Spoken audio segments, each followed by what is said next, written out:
À l'approche des prochaines échéances électorales, plusieurs innovations devraient voir le jour notamment en matière de déclaration des biens pour les candidats aux élections. C'est du moins ce qui ressort de la rencontre intervenue ce mercredi 13 juillet entre le président de la Commission nationale de lutte contre la corruption et l'enrichissement illicite, CNELCI, Nestor Ambou, et les responsables du Centre gabonais des élections,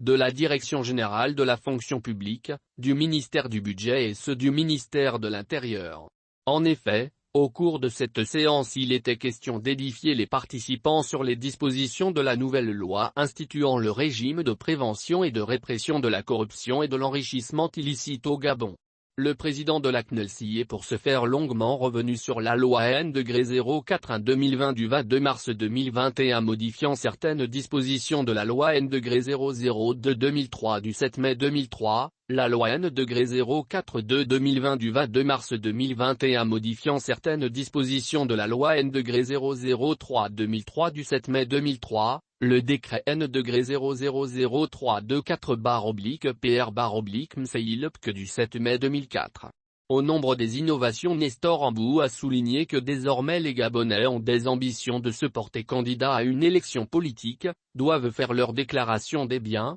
laquelle donne lieu à la délivrance d'un récépissé qui constitue l'une des pièces exigées par la loi pour le dossier de candidature. Ainsi, le non-respect de ces nouvelles dispositions devrait tout logiquement exposer le candidat réfractaire au rejet de son dossier de candidature par le Centre gabonais des élections. Le rôle du Centre gabonais des élections n'est pas de bloquer son dossier, nous le rejetons purement et simplement, il a le loisir d'aller devant la Cour constitutionnelle en contentieux pour faire examiner son dossier à nouveau, a pour sa part souligné le président du CNELCI Moïse Bibalou Kouamba.